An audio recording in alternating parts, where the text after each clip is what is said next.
மக்களின் பிரச்சினை தொடர்பில் அரசாங்கம் அவதானம் செலுத்த வேண்டும் என்பதற்காக இந்த மகஜரை ஜனாதிபதிக்கு கையளிக்க நடவடிக்கை எடுத்ததாக ஜனாதிபதி செயலகத்திற்கு முன்பாக ஊடகங்களுக்கு கருத்து தெரிவிக்கும் போது அவர்கள் இதனை தெரிவித்தனர். மகஜரை நேரடியாக ஜனாதிபதியிடம் கையளிக்க இன்று சந்தர்ப்பம் கிட்டவில்லை எனவும் அதற்காக வார இறுதி நாளில் மீண்டும் ஜனாதிபதி செயலகத்திற்கு வருகை தர உள்ளதாகவும் அவர்கள் தெரிவித்தனர். ஸ்ரீலங்கா கிரிக்கெட் தொடர்பில் தற்போது பொதுமக்களிடையே அதிருப்தி காணப்படுவதாகவும் அதனால் நிர்வாக மாற்றம் ஏற்படுத்தப்பட வேண்டும் எனவும் மகஜரை கையளித்து சமூக செயற்பாட்டாளர்கள் தெரிவித்தனர். நாட்டின் கிரிக்கெட் விளையாட்டின் எதிர்காலத்திற்காக பணியாற்றுவதும் கிரிக்கெட் நிர்வாகத்தின் பொறுப்புடைமையை உறுதி செய்வதுமே தமது நோக்கம் எனவும் அவர்கள் சுட்டிக்காட்டினர்.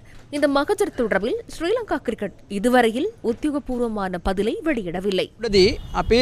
ஒரு வாரத்திற்கு முன்பு ஷம்மி கோ ஹோம் என்ற பெயரில் ஒரு ஆன்லைன் மகஜரை ஆரம்பித்தோம். அதில் 10,371 பேர் கையெழுத்திட்டுள்ளனர். ஜனாதிபதி ஒரு கூட்டத்தில் இருக்கின்றார். அதனால் அவருடைய செயலாளர் அதனை பெற்றுக் கொள்வதற்கு முன்வந்தார். ஆனால் நாங்கள் அதனை கையளிக்கவில்லை. பின்னர் ஜனாதிபதியை சந்திக்க திகதி ஒன்றை பெற்றுக் கொடுக்குமாறு கூறினோம். அதற்கிடையில் 10,000 லட்சம் வரையில் கையொப்பங்களை அதிகரித்து வருவதாக கூறினோம். நிச்சயம் நாம் மீண்டும் இங்கு வருவோம்.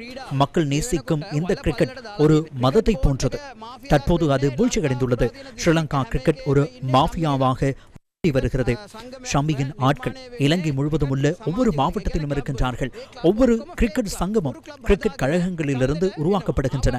அந்த கழகங்கள் அனைத்தும் போலியானவை. இந்த போலியான கழகங்களை உருவாக்கி தேர்தலுக்கு வருகின்றார்கள்.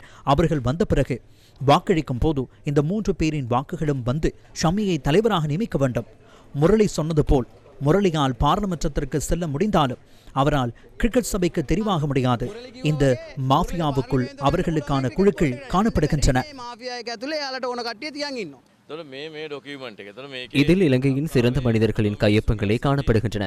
நாங்கள் ஜனாதிபதியிடம் ஒரு வேண்டுகோள் விடுக்கின்றோம். ஜனாதிபதி அவர்களே, கோப்புக்குழுவில் குறிப்பிட்டது போல ஊழல் மற்றும் மோசடி இடம்பெற்றுள்ளமை பற்றி உங்களுக்கு தெரியும். உங்களுக்கு அது தெரியும் என்றால் தற்போது நீங்களே ஜனாதிபதி. இனியும் இதனை தொடர் பிரச்சனையாக கொண்டு செல்ல விடாது.